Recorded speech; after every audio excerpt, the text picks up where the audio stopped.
Good morning, student. BSTC first year.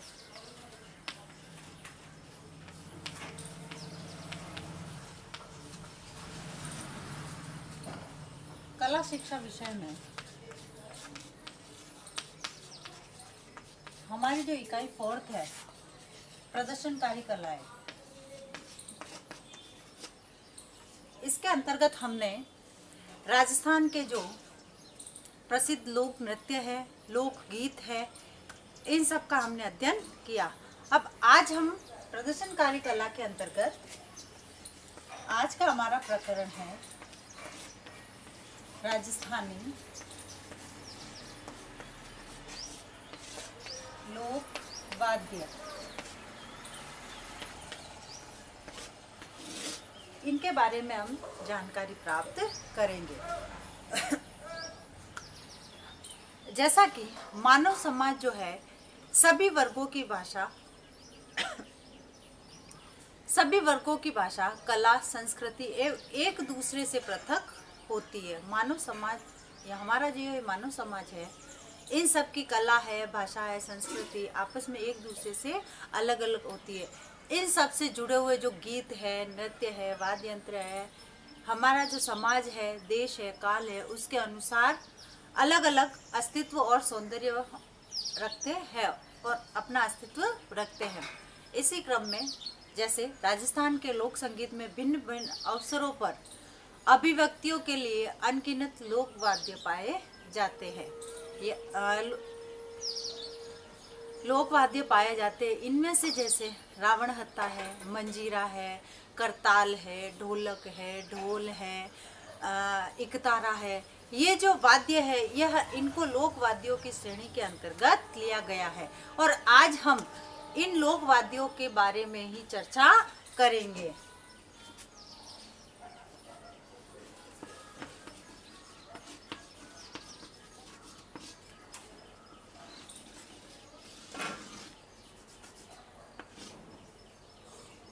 लोक वाद्यों में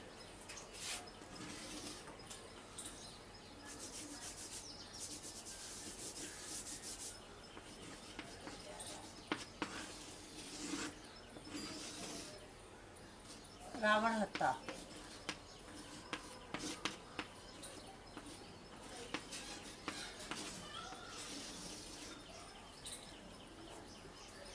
कमायचा,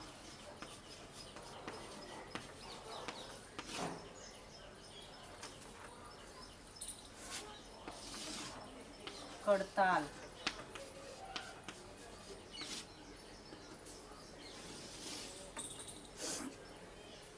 मंजीरा,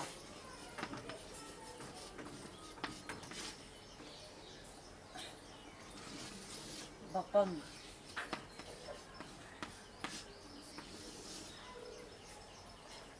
ढोलक,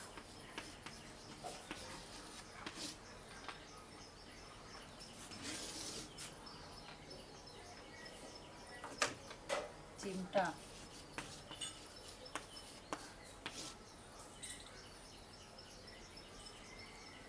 इस प्रकार से और कई ऐसे लोक वाद्य है जो कि प्रसिद्ध है।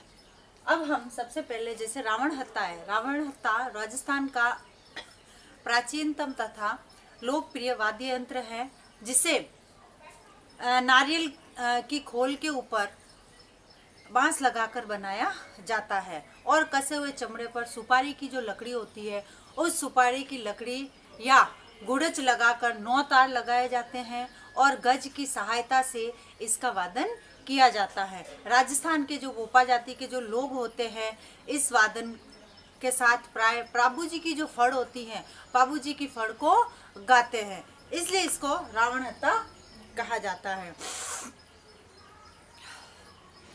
उसके बाद आता है कमायचा। कमायचा स्वरों के गूंज में गंभीरता के कारण कमायचा की ध्वनि अपने आप में एक अलग ही प्रकार की होती है।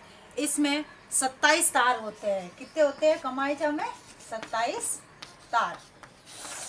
कमायचा में 27 तार होते हैं। इसका आकार सारंगी से काफी अलग होता है।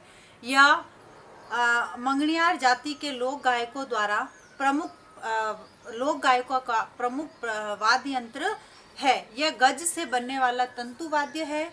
इसके निचले भाग में शीशम की लकड़ी और गोलाकार तबली होती है जिसके ऊपर खाल मंडी होती है। इसके ऊपर का भाग डांड पर तांत के चटे हुए होते हैं जिन पर गज द्वारा जब घर्षण किया जाता है और उंगलियों से जो तांत बजाया जाता है तो तब इसमें से ध्वनि निकलती है। उसके बाद आता है करताल। करताल भी राजस्थान का प्रसिद्ध वाद्य यंत्र है। करताल बनाने के लिए सामान्यतः राजस्थान में पैदा होने वाली केर और बबूल की जो लकड़ी है, इस केर और बबूल की लकड़ी का उपयोग किया जाता है। इस वाद्य यंत्र के दो भाग होते हैं। एक भाग हाथ के अंगूठे की जो आंतरिक हिस्सा है और दूसरा भाग जो चारों अंगुलियां है उसमें डालकर इस वाद्य यंत्र को बजाया जाता है। उसके बाद आता है इकतारा।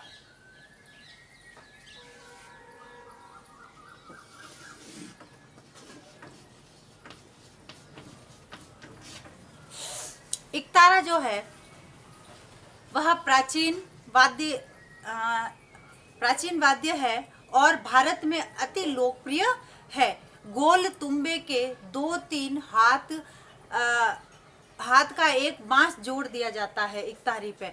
तुंबे के ऊपरी भाग को काट कर उस पर चमड़ा मंडा जाता है, यानी चमड़े से उसको पैक किया जाता है और इसके ऊपर बांस की जो खूंटियां होती है, बांस की खूंटियों की सहायता से लोहे की तार चढ़ाई जाती है और यह वाद्य यंत्र हाथ से बजाते हुए स्वर देने के लिए प्रयुक्त होती है।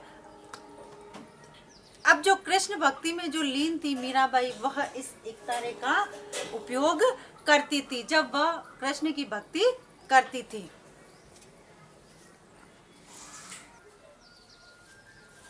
फिर आता है मंजीरा। यह धातु के 2 गोल कटोरी नुमा छोटे गोलाकार टुकड़ों से बने हुए होते हैं। इसके मध्य छेद होता है और दोनों टुकड़ों को रस्सी से बांध दिया जाता है। अलग अलग सिरों को, 2 अलग अलग सिरे होते हैं, इन दोनों अलग अलग सिरों को रस्सी से बांध दिया जाता है और दोनों टुकड़ों को पृथक पृथक हाथ, अलग अलग हाथ में पकड़कर आपस में टकराने से विभिन्न प्रकार की ध्वनि उत्पन्न होती है। और इन मंजीरों को जैसे भजन है, कीर्तन है, धार्मिक जो कार्य है उसमें बजाए जाते हैं। उसके बाद आता है ढोलक। ढोलक यह भी हमारे राजस्थान का अति प्राचीन और लोकप्रिय वाद्य यंत्र है। यह लकड़ी से बना होता है जो भीतर से खोखला होता है। इसके दोनों सिरों पर रस्सी की सहायता से चमड़ा मंडा जाता है और दोनों हाथों द्वारा आघात से इसे बजाया जाता है। जब हम ढोलक को दोनों हाथों से आघात करते हैं और दोनों हाथ उस पर मारते हैं तब इसमें से ध्वनि उत्पन्न होती है। और मांगलिक जैसे पर्व है, भजन है, लोकगीत है, नृत्य है, इन सब में इसका उपयोग किया जाता है। उसके बाद है चिमटा। चिमटा तो देखा ही होगा, जैसे कि नाम से ही पता चल रहा है, जिसकी लंबाई प्राय 2 से 3 फीट होती है और ये 2 पत्तियों की धातु से बना हुआ होता है। इन पत्तियों के बीच में छेद कर धातु की छोटी छोटी चक्रियां डाल दी जाती है और इनको पिरोया जाता है। बाएं हाथ से एक और चिमटा पकड़कर दाहिने हाथ पर थपकार दी जाती है तथा मारा जाता है, जिससे कि भजन, कीर्तन, भक्त संगीत, फकीर वगैरह जो होते हैं वह इस चिमटे का अधिक उपयोग करते हैं। उसके बाद आता है नंगाड़ा।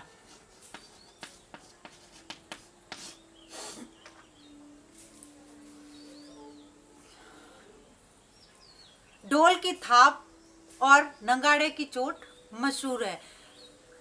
प्लाईनुमा मिट्टी या लकड़ी की कुल्हड़ी को चमड़े से मंडकर बनाया जाता है। 2 नुकीली लकड़ियों से लोक गीतों, नौटंकी, तमाशे व सहनाई साथ ही इन सब के साथ इसका वादन किया जाता है, इसलिए इसे नगाड़ा कहा जाता है। प्राचीन समय में जब राजा महाराजा अपनी कोई बात जनता तक पहुंचाने के लिए या सबको सुनाने के लिए नगाड़े का प्रयोग किया जाता था। जब डूंडी पिटवाई जाती थी गांव में, तब इसका प्रयोग भी किया जाता था। उसके बाद आता है भपंग।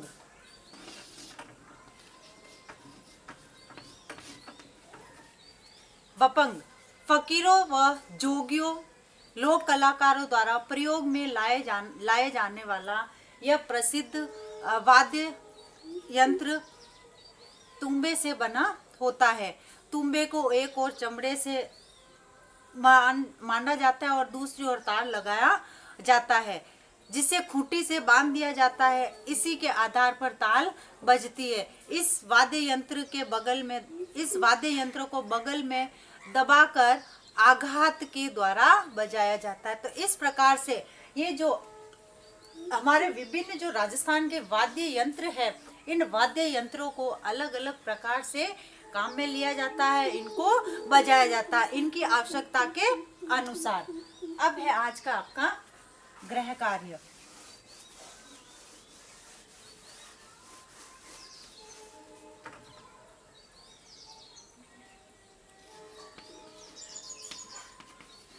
राजस्थान के प्रसिद्ध वाद्य यंत्रों का वर्णन कीजिए। धन्यवाद।